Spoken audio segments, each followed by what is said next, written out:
50 years ago, 5 visionaries came together to sign the Bangkok Declaration, an agreement that would change the course of history.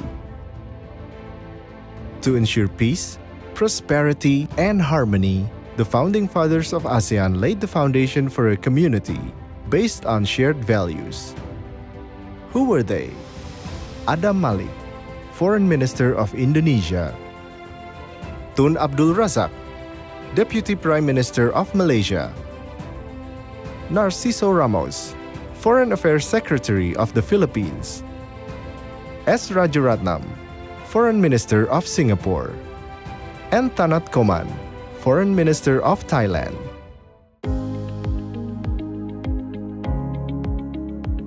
My grandfather inspires me a lot on how we have to respect people and family. He's a family man. He always have us with him even during his busy time. And at that time, I was still young. And I'm very often around him also, even though he has to receive a couple of important peoples. And I like to eavesdrop. I like to listen to what he say, how he talks. And that's really inspires me.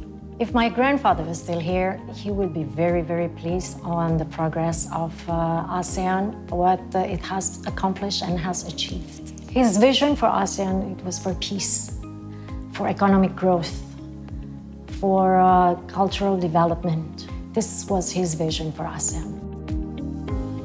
I think he wanted for us to work together. He was a great believer in developing friendship, cooperation. He wanted to have a close relationship, personal relationship with all the leaders, especially the 5 founding fathers of ASEAN. And by doing what he did, he planted the seeds of future ASEAN that today we stand to benefit from it. I could still recollect that he was very excited about it. You could see that he knew that this was the genesis of something very, very exciting for the entire region. Grandpa was a quiet man. He showed his example by doing, not by talking, by establishing relations with many countries, having good relations with the heads of state, heads of government of the countries he was assigned to, interacting very effectively with the cabinet, ensuring that we can have a very effective organization called ASEAN here in the heart of Southeast Asia, which now is probably one of the top 5 economies of the world. I think grandfather had the sense that one day ASEAN will become a great institution.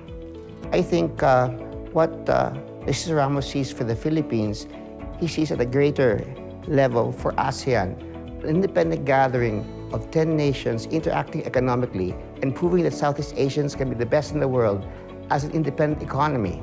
So I think he saw ASEAN in the future as a larger Philippines of people with shared heritage, shared bloodlines, working together to make Southeast Asia one of the most progressive areas in the whole of the world. When ASEAN began, the 5 leaders of the country realized that they must come to know each other. They must develop friendship, mutual trust, and a willingness to understand each other's point of view and interest.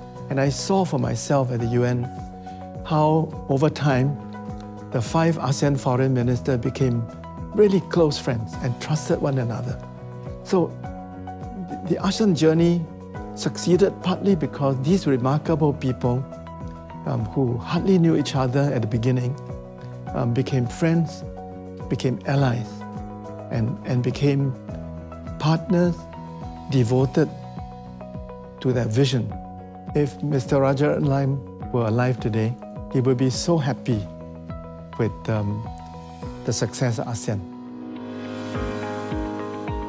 Dr. Tanat's vision for ASEAN, he would like the members of ASEAN to unite together and in economy, social, and cultural.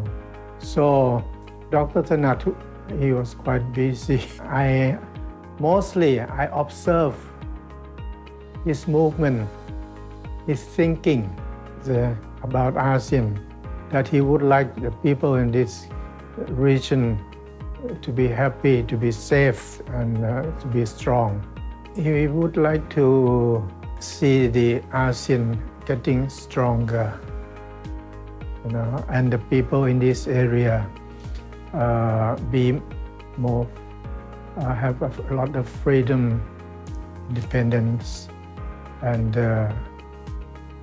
have a good livelihood and work together closely.